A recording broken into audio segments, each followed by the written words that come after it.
Dear students, welcome to Gate Smashers. आज की इस वीडियो में one of the most important topic explain करने जा रहा हूं और ये टॉपिक है how LLM models actually work. आज के टाइम पे आप जितने भी ट्रांसफॉर्मर्स एलएलएम मॉडल्स को यूज कर रहे हो, चाहे वो क्लॉड है, चाहे वो आपका डीप सीक है, चाहे चैट जीपीटी है, जेमिनाई है, ये सारे के सारे मॉडल जो है ना, one of the most important research paper के ऊपर बेस्ड है, that is attention you all need. अब यार ये जो गूगल का रिसर्च पेपर आया था 2017 में कि attention that you all need, इसने पूरी की पूरी कहानी ही बदल दी। मतलब इससे पहले हम लोग एलएसटीएम मॉडल्स को यूज कर रहे थे, सीक्वेंस टू सीक्वेंस को यूज कर रहे थे, इसने आके तो तबाही मचा दी कि भैया ये जो सेल्फ अटेंशन है ना, ये पूरा का पूरा मतलब सुनामी की तरह आया और इसने सारी की सारी ट्रांसफॉर्मेशन कर दी है और इसी के ऊपर जो है वो सारे के सारे मॉडल जो है वो बेस्ड है। ऑल्दो इसमें बहुत सारे अब अपडेशंस भी आ गए हैं, लेकिन यार पहले आप एक बेसिक कर लो। मैं विद रियल लाइफ एग्जांपल आपको सारे स्टेप्स बताने जा रहा हूं कि भैया अटेंशन मैकेनिज्म क्यों यूज होता क्या है, कैसे हम स्टेप बाय स्टेप इसको करते हैं। आप खुद से भी पढ़ोगे, समझ में आ जाएगा, बट ये बहुत ज्यादा टाइम लेगा।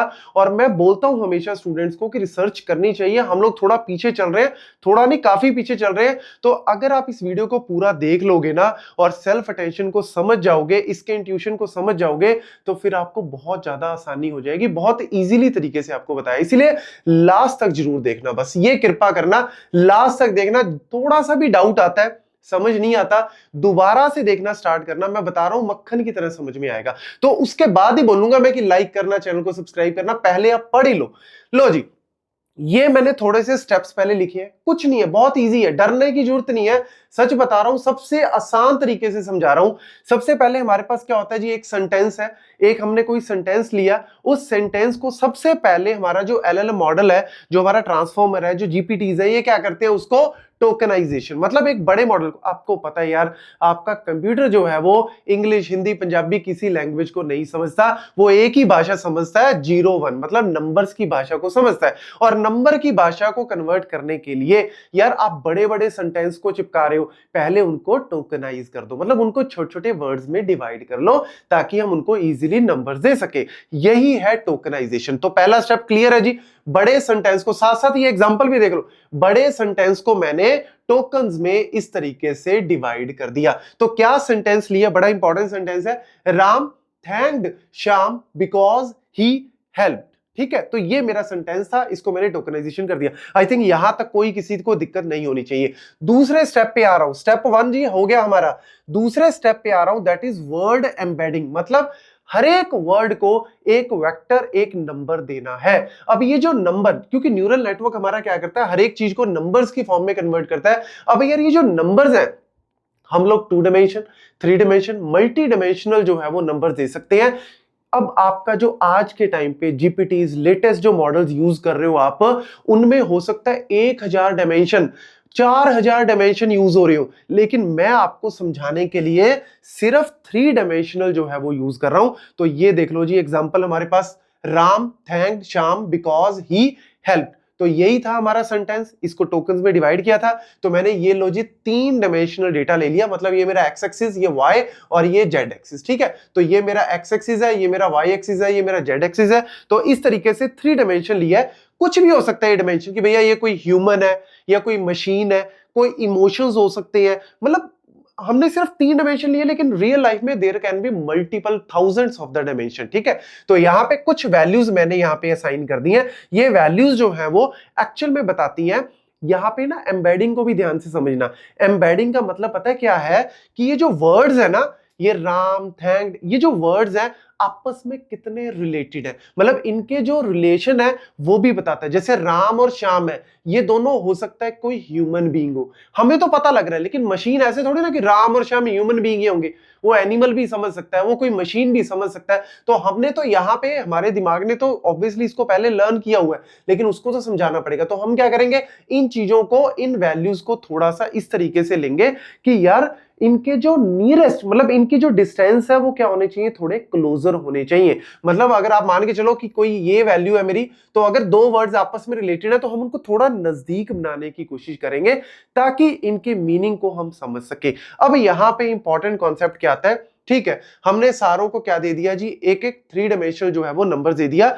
अब यहां से मेन कहानी स्टार्ट आती है, जो है अटेंशन की। अटेंशन का मतलब क्या है? ठीक है जी, हमें अब तक ये पता लग गया, सारे वर्ड्स को हमने एक नंबर दे दिया, हमने उनके मीनिंग को समझने की कोशिश की है। राम क्या मीनिंग हो सकता है, थैंक का क्या मीनिंग हो सकता है, हेल्प का क्या मीनिंग हो सकता है। तो हो सकता है हम उनको थोड़ा इजी तरीके से आसपास रखने की कोशिश करें, लेकिन अब हम समझने जा रहे हैं कि अटेंशन क्या है। अटेंशन का मतलब है कि एक वर्ड बाकी वर्ड से कितना मिलता जुलता है या कितनी उसकी इंपॉर्टेंस है, उसको हम कंपेयर करेंगे सारे बाकी के वर्ड से। जैसे मैं इतनी देर से बोलता जा रहा हूं, आप लोग सुनते जा रहे हो, तो आपने सारे वर्ड थोड़ी ना याद रख लिए जो मैं बोल रहा हूं। आपने क्या किया, उन वर्ड्स में से जो इंपॉर्टेंट वर्ड मैं बोलता जा रहा हूं, आप उनको फिल्टर आउट करते जा रहे हो, और फिर हर एक वर्ड दूसरे वर्ड से कितना मिलता जुलता है, कितना रिलेटेड है, आप वो भी निकालते जा रहे हो। तो हम लोग यहां पे हम नेक्स्ट स्टेप में, बड़ा इंपॉर्टेंट स्टेप है, और वो स्टेप क्या है? अटेंशन स्कोर को कैलकुलेट करना। अटेंशन स्कोर को कैलकुलेट करने का मतलब है, फॉर एग्जांपल मैं सबसे पहले ही को उठा रहा हूं, सो ही इज माय क्वेरी। ही जो है वो मेरा क्या है? एक क्वेरी वर्ड है, मतलब मैं सबके लिए करूंगा। अभी फिलहाल मैंने क्या किया, ये सारे मेरे जो है वो इनपुट वर्ड से मैंने उसमें से सिर्फ ही को चूज कर लिया, और he is my now query. अब मैं क्या करूंगा, ही को उठाऊंगा, मेरी क्वेरी को उठाऊंगा, क्वेरी को कंपेयर करूंगा राम से, कि भैया ही और राम आपस में कितने इंपॉर्टेंट है, आपस में कितने जो है वो एक दूसरे से मिलते जुलते हैं। He with thank, he with Shyam, he with because, he with he, and he with help. तो आपस में पता लग जाएगा कि एक वर्ड की बाकियों के साथ कितनी इंपॉर्टेंस होती है, कितनी उनको जो है वो मुझे इंपॉर्टेंस देनी है। सिमिलरली फिर राम को उठाएंगे सबके साथ, थैंक को उठाएंगे सबके साथ। यही है एक्चुअल में अटेंशन मैकेनिज्म। और इस अटेंशन मैकेनिज्म को कैसे करते हैं, ध्यान से देख लो, बहुत ईजी है, बहुत ही ईजी है। So compare he with all words, ये क्या था? अब डरना नहीं है, कुछ नहीं है यार, ये 6/3 का मेरा जो यहां पे मैंने मैट्रिक्स लिए, ये क्या था? अरे राम के 3 डायमेंशन, श्याम के 3 डायमेंशन, थैंक, हेल्प, वही तो 6 वर्ड्स हैं, उनके मैंने इनपुट वेक्टर्स यहां पे ले लिए। जो मैंने एम्बेडेड वेक्टर्स इनपुट लिए थे वो यहां पे ले लिए। और ये क्या है जी?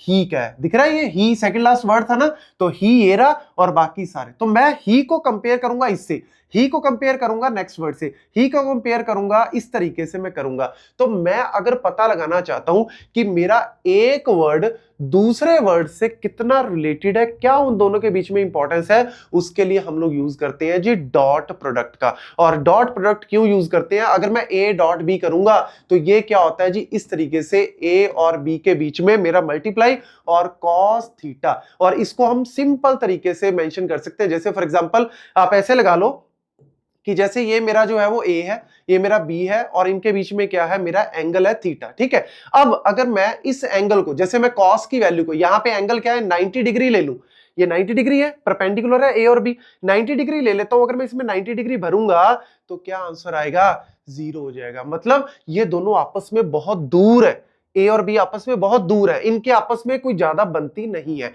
अगर यही मैं ए और बी को थोड़ा नजदीक कर दूंगा, या लेट्स सपोज आप बिल्कुल पास ले जाओ, 0 कर दो, तो cos 0 करोगे तो 1 हो जाएगा। मतलब ए और बी आपस में बहुत ज्यादा रिलेटेड है, दोनों की बहुत ज्यादा बनती है, दोनों बहुत ज्यादा कॉन्टेक्चुअली सिमिलर है। वही चीज हम लोग कैलकुलेट करते हैं ए बी कॉस थीटा से। यही कॉन्सेप्ट हमने यहां पे लगाना, और हमने सिंपली मल्टीप्लाई करना है जी। ये मेरा ही का वेक्टर, इसको मैं सारों के साथ यहां पे मल्टीप्लाई कर रहा हूं। अब देखो ये मेरा क्या है जी, 3 into 1 का। देखो यहां पे मेरे पास क्या है, ये मेरे पास जो है वो, ये सॉरी 1 into 3 की मेरी मैट्रिक्स, क्योंकि मेरी रो 1 है, कॉलम मेरे 3 है, और ये मेरे क्या है, रो मेरी 6 है, और कॉलम मेरे यहाँ पे क्या है, कॉलम मेरे 3 है। ठीक है, तो अब मैं 1 into 3 और 6 into 3 को तो मल्टीप्लाई कर नहीं सकता आपस में। और ये फैक्टर पता है क्या है, ये वही चीज है जो हम लोग सेल्फ अटेंशन में यूज करते हैं, K डॉट KT। ये बड़ा इंपॉर्टेंट फॉर्मूला है जो यूज किया जाता है अटेंशन स्कोर को कैलकुलेट करने के लिए, K डॉट QT। K क्या है, Q क्या है, मेरी क्वेरी जो मेरा ही था, और K क्या है मेरा, ये सारे इनपुट एम्बेडिंग वेक्टर्स हैं, और T क्या है, ट्रांसपोज। क्यों कर रहे हैं ट्रांसपोज? अरे भैया 1 into 3 को 6 into 3 से कैसे करेंगे, तो मैं इसका ट्रांसपोज कर देता हूं। जैसे मैं ट्रांसपोज करूंगा तो ये क्या हो जाएगी जी, 3 into 6 की हो जाएगी। नंबर ऑफ रोज 3 है, कॉलम 6 हो गए, तो 1 into 3 3 into 6 को कर सकते हो। जब आप करोगे तो मेरा आंसर 1 into 6 का आ जाएगा। आपको पता है कि ये जो है वो वैल्यू सेम है, तो 1 into 6 का लो जी मेरा स्कोर आ गया। और इसमें सिंपली क्या किया, इसको उठाया, मल्टीप्लाई किया, ये देखो, इसको उठाया मल्टीप्लाई किया, इसको उठाया मल्टीप्लाई किया, इसको उठाया तीसरे कॉलम से, इसको उठाया चौथे कॉलम से, ये डॉट प्रोडक्ट तो आपको आता ही है। उन सब की वैल्यूज को जोड़ के ये मेरे जो है वो 1/6 का इस तरीके से जो है वो एक वेक्टर आ गया। इसको मैं बोल सकता हूं अटेंशन स्कोर ऑफ ही। ये ही का अटेंशन स्कोर आया। बस याद रखना, यहां तक जो है वो मेरे को ये पता लग गया कि ही राम से, ही श्याम से, इस तरीके से। अब देखो, राम थैंक्ड श्याम, ये था श्याम का, बिकॉज ही हेल्प। अब देखो, he help, Ram thanked Shyam because he help. Ram ने थैंक किया श्याम का बिकॉज श्याम ने हेल्प की। तो इस वजह से श्याम और ही का देखो आपस में कितना वैल्यू जो है वो ज्यादा आ रही है। वो इसीलिए आ रही है क्योंकि ये दोनों आपस में ज्यादा रिलेटेड है। तो अटेंशन स्कोर यही चीज जो है वो कैलकुलेट करता है। बस अब इस चीज को मैंने यहां पे आपको मेंशन भी करके दिखा दिया कि ही को राम के साथ ही को, ये वही चीज है। ये सारी की सारी अगर आप वैल्यूज देखोगे ये वही वैल्यूज है। इसको मैं जस्ट इंट्यूशन ताकि आपको दिख जाए अच्छे से, ये चीज मैंने कर दी है। अब इसके बाद मेरा नेक्स्ट स्टेप क्या होता है जी? नॉर्मलाइज करना। नॉर्मलाइज क्यों कर रहे हैं यार? यहां पे एक वैल्यू 0.3, 1.1, 2.2, 1.2, 2.2, कुछ वैल्यू 2 पॉइंट समथिंग, कुछ पॉइंट समथिंग। तो मैं क्या चाहता हूं कि नॉर्मलाइज करके मैं 0 और 1 के बीच में सारी वैल्यूज को ले आऊं और एक टोटल जो मेरा स्कोर आएगा उसका टोटल जो है वो कितना होना चाहिए? 1 होना चाहिए। क्योंकि प्रोबेबिलिटी क्या है? 0 1, 0 मिनिमम 1 मैक्सिमम। तो मैं सारों को 0 और 1 के बीच में लेके आना चाहता हूं। तो उसके लिए आप नॉर्मल भी यूज कर सकते हो। जैसे फॉर एग्जाम्पल के तौर पे अगर मैं 2 8 10 ये 3 वर्ड्स लेता हूं, तो हम नॉर्मल अगर मैं इसको 0 और 1 के बीच में लेके आना चाहता हूं तो क्या करेंगे? इनका टोटल कर देंगे। टोटल क्या आएगा? 20 आएगा। ठीक है, तो मैं क्या करूंगा? 2/20, 8/20 और 10/20 ऐसे ही कर दूंगा। 2/20 मेरा क्या होगा? 0.1 हो जाएगा। ठीक है, और ये मेरा कितना हो जाएगा जी? 0.4 हो जाएगा। ये मेरा कितना हो जाएगा जी? 0.5 हो जाएगा। तो इस तरीके से कर सकते हैं। देख लो, सारी वैल्यूज 1 और 0 के बीच में आ गई। लेकिन हमने यूज करना है जी सॉफ्ट मैक्स। सॉफ्ट मैक्स क्या कहता है? इसी चीज को e की पावर 2 डिवाइड बाय e की पावर 2 प्लस e की पावर 8 प्लस e की पावर 10, फिर ऐसे e की पावर 8 डिवाइड बाय, ये सारा यहां पे लगा दो ऐसे ही। और ये क्यों कर रहे हैं? क्योंकि यार यहां पे ना वर्ड्स के बीच में एक डिफरेंस बहुत कम आता है। और ये चीज प्रॉब्लम है कि जब हम इसको बैक प्रोपेगेशन में वैल्यूज को चेंज करने की कोशिश करेंगे तो दिक्कत आएगी। हम क्या करते हैं, अगर आप खुद से प्रैक्टिस करके देखना, अगर आप e की पावर 2 डिवाइड बाय इसका सम करते हो, फिर ऐसे e की पावर 8 डिवाइड बाय सम, अगर आप ये करोगे ना तो इनकी वैल्यूज ना यहाँ पे ये वैल्यू तो बहुत कम आएगी, लेकिन ये वैल्यू 0.1 या 0.2 आएगी और ये वैल्यू आप कैलकुलेट करोगे 0.7। मतलब आप चेक करके देखना, डिफरेंस काफी आएगा। इवन यहाँ पे 8 और 10 के बीच में सिर्फ दो ही वैल्यू का डिफरेंस, 9 10, लेकिन अगर आप इसको 0 और 1 के बीच में लेके आओगे डिफरेंस काफी हो जाएगा। तो एक्सपोनेंट इस चीज में हेल्प करता है, क्योंकि एक्सपोनेंट वैल्यू को बड़ा कर देता है ताकि मैं इजीली डिफरेंस जो है वो चेक कर सकूं। तो बस वही चीज मैंने की है। मतलब e की पावर दिस डिवाइड बाय ये सब, e की पावर दिस डिवाइड बाय, अभी तो हम ही के लिए कैलकुलेट कर रहे हैं, तो ही के लिए कैलकुलेट करने का मतलब है ही वाली वैल्यू निकाल लो, e की पावर 2.228 डिवाइड बाय इन सब का सम। इसी तरीके से e की पावर 382 डिवाइड बाय सब का e की पावर करके जब आप करोगे तो ये वैल्यूज आपकी आ जाएंगी और इनका सम अगर आप करोगे टोटल इज इक्वल टू 1 आएगा। चीज वही है, बस हमने 0 और 1 के बीच में ले आए। ये इंपॉर्टेंट जो है वो नॉर्मलाइजेशन का फैक्टर याद रखना और ये सॉफ्ट मैक्स का याद रखना। इसके बाद ये लो जी, मैंने करके दिखा दिया। अच्छा, मैं खुद ही भूल गया था। ये वैल्यू जो है e की पावर मैंने पहले को किया डिवाइड बाय, जब सम करोगे ना e की पावर इन सारी वैल्यूज का सम 37, तो इस तरीके से जो है वो सारा आ गया। आप इसको पॉज करके जो है वो खुद से निकाल के भी देख लेना, समझ आ जाएगी। इसके बाद जी अब ये डर जाओगे कि हो ये क्या आ गया, ये तो घबराहट होगी। अरे कुछ नहीं है यार, ये मैं ऑलरेडी आपको करके दिखा चुका हूं, ये सारा मैं ऑलरेडी करके दिखा चुका हूं। तो यार अब मैं टाइम वेस्ट क्यों करूं? मैं राम के लिए भी सेम, शाम के लिए भी सेम, नहीं, मैंने आपको जो है वो सारी वैल्यूज निकाल के दिखा दी। सिमिलरली आप राम के लिए करोगे, शाम के लिए करोगे, बिकॉज के लिए, हेल्प के लिए, सारों के लिए करोगे। ये मेरा क्या आ गया जी? अटेंशन वेट्स आ गए। ये मेरे क्या आ गए? Attention weight. जब मैं नॉर्मलाइज कर देता हूं तो मैं उनको बोलता हूं अटेंशन वेट। नॉर्मलाइजेशन से पहले मैं उसको अटेंशन स्कोर बोलता हूं, कुछ नहीं है, नॉमेनक्लेचर है, वर्ड्स है। लेकिन जैसे मैंने नॉर्मलाइज कर दिया, अब ये मेरे 0 और 1 के बीच में आ गए। इसका टोटल करोगे 1, इसका टोटल करोगे 1, इसका टोटल 1, और ये क्या आ गया जी? मेरा अटेंशन वेट्स आ गए। फाइनली लास्ट स्टेप मेरे पास, डरना नहीं है, बस लास्ट स्टेप बने रहो। लास्ट स्टेप में क्या आ गया? ये सारा क्या आया था जी? अटेंशन वेट्स आए थे।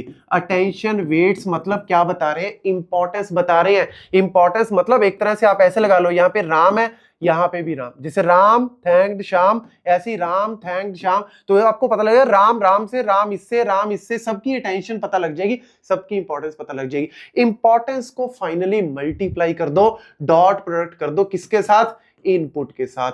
तो ये क्या दे देगा? कॉन्टेक्स्ट वेक्टर दे देगा। बस यही चीज करनी है जी, इसको सारों को मल्टीप्लाई कर दो जी आप इनपुट के साथ।